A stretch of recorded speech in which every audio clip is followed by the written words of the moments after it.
Suburban Sentinel here with the third and final part of the Kel Tec Sub 2000 Glock 9mm model review. Part 1 covered the form, fit, and function of the gun, and in Part 2 we examined the logistics, or what I call the ilities: reliability, maintainability, durability, interoperability, and supportability of the weapon.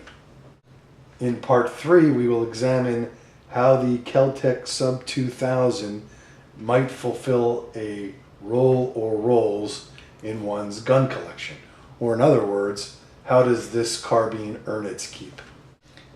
A fundamental issue to address is, why do we have pistol caliber carbines?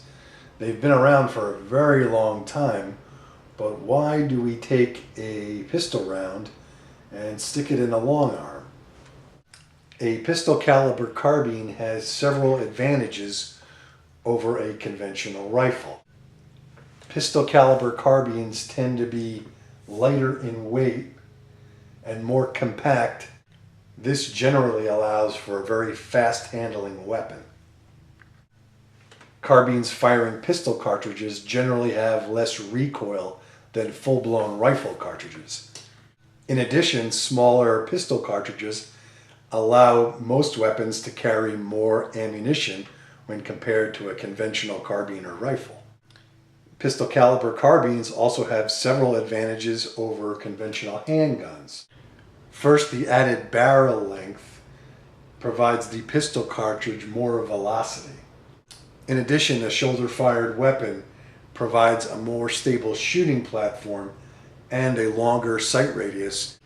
All of this translates into a longer reach with more power when compared with a regular handgun. Another advantage is interoperability. Being able to exchange magazines and ammunition between the pistol caliber carbine and your handgun gives you much more flexibility with minimal increased logistic support. But the pistol caliber carbine is also an exercise in compromises. There are certain disadvantages. First, the pistol caliber carbine is not nearly as easy to conceal as a handgun. It's less powerful than a rifle or shotgun and has less range and accuracy than your typical rifle. So what is the Sub 2000 good for besides getting a nice close-up of Bella's rear end? In my opinion, the best uses for the Kel Tec Sub 2000 revolve around, first, its compact size and lightweight, and second, its interoperability with a variety of handguns. At least for me, the Sub 2000 is an ideal travel gun. Most of my business travel is within and around the New England states, and it's not uncommon for me to cross 4 or 5 state lines in as many hours. Carrying a handgun into any one of these other states is legally prohibited.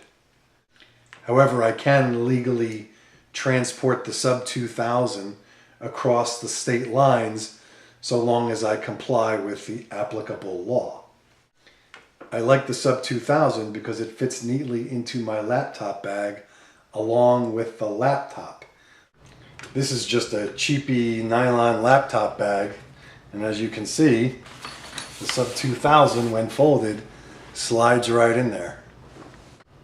The gun rides comfortably in the briefcase with a Glock 17 magazine inside the pistol grip, and then I can even put one of these Glock, I don't remember if it's 32 or 33 round joysticks in a separate compartment.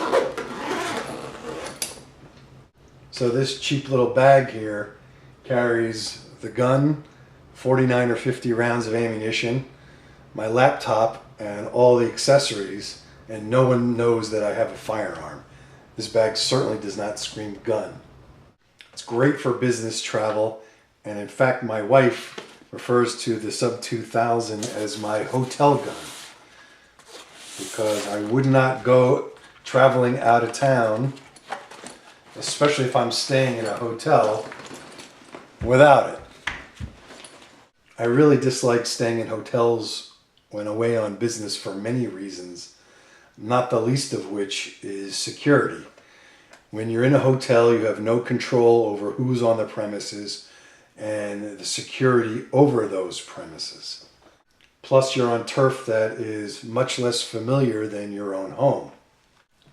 In addition, travelers generally carry items of value, such as cash, credit cards, laptop computers, business equipment, etc. All of this makes hotels and motels an attractive hunting ground for the criminal element. When I check into a hotel on an overnighter, I'll set this little guy up next to the bedstand, ready to go. And I don't know if you can see it on camera, if we can get it to focus.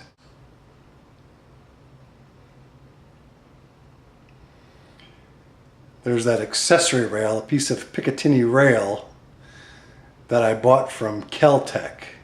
I utilize that by keeping in my briefcase a tactical flashlight on a very simple scope ring.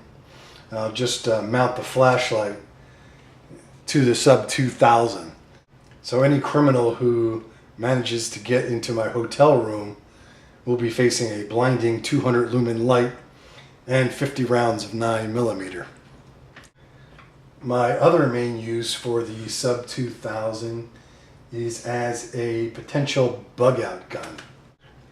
This is another use where the Kel Tec's compact size, lightweight, and ability to interchange magazines and ammunition with a handgun really shine.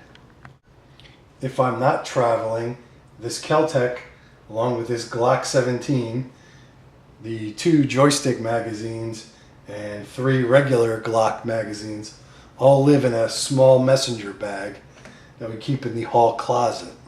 With this, if for some reason we have to evacuate the house, we'll have a fairly decent amount of firepower in a compact package that's reasonably light. Also, the messenger bag holds, I'd say, about 150 rounds of additional ammunition that we have in bags.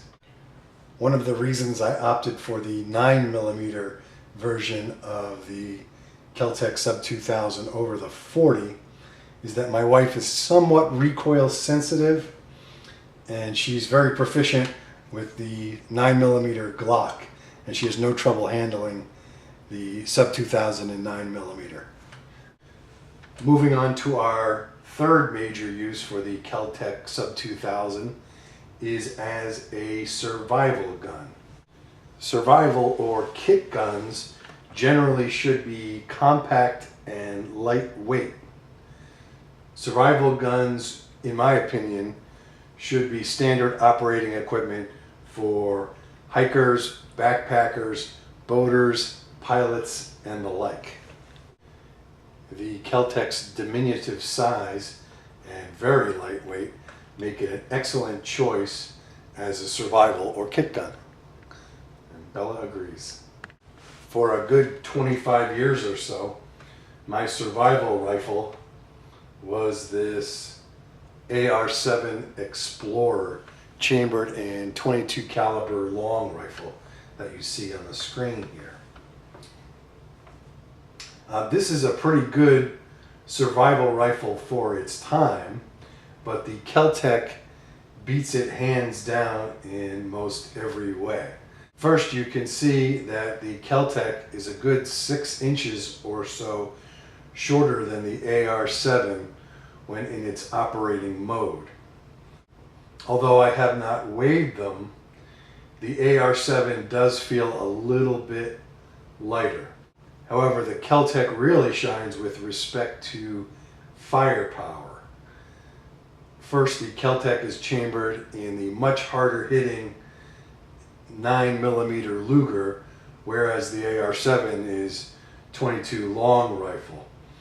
In addition, the AR-7 only holds 7 rounds in its magazine, whereas the Kel Tec, using the Glock magazines, I can hold up to 32 or 33 rounds. both of these guns break down, the Kel Tec simply folds in half by pressing this detachment latch and folding the gun up. The AR-7 must be taken apart into its three major components, which I will do, but I won't do it on camera just to save airtime. When the guns are in their stowed positions, the Sub 2000 is about 1.5 inches shorter in length than the AR-7 and about 3/4 of an inch more narrow. The Kel Tec is also much faster to get into action because to ready the gun, all you need to do is release this latch at the rear and then snap the barrel into place. Whereas the AR-7, you must remove this cover, pull out the receiver and the barrel, screw the receiver into the stock, and then screw the barrel down. Another advantage the Kel Tec has over the AR-7 is that when folded, the Kel Tec is basically in a rectangular shape that's easy to store, whereas the AR-7 is in this somewhat awkward rifle stock shape. Another very good use for the Kel Tec Sub 2000 would be as just a general vehicle gun. If you wanted to have some type of firearm in your possession in a RV or motorcycle or smaller car, the Kel Tec is just about ideal. As far as other uses, such as a homestead defender or just a fun range gun, I think there are better choices on the market than the Sub 2000. But again, that's just my opinion. I consider the Kel Tec Sub 2000 to be an occasional use special purpose gun. Moving on to the issue of value for the money. When I purchased this gun about 1.5 years ago, I paid $275 plus tax, and I think at the time that was a fair deal. Now there is a shortage of Sub 2000s, and as of the summer of 2012, the street price seems to have gone up dramatically. I've been planning on purchasing one, if not two more Sub 2000s, possibly in the .40 caliber, moving the gun around from the bug out bag to my flight bag to the briefcase to a backpack and all over the place. One, gets tedious, and two, multiplies the chance of forgetting the gun, and that of course will be the time I need it the most. I've seen some places asking as much as $500 for a new Sub 2000. And quite honestly, I'm not willing to pay that much. That's basically $125 a pound, if you think about it from that perspective. And I already have one, so I'll move this around for a while longer. Maybe when supply and demand balance out a little better, if I could get two for $500, that would be a deal, and I would jump on that.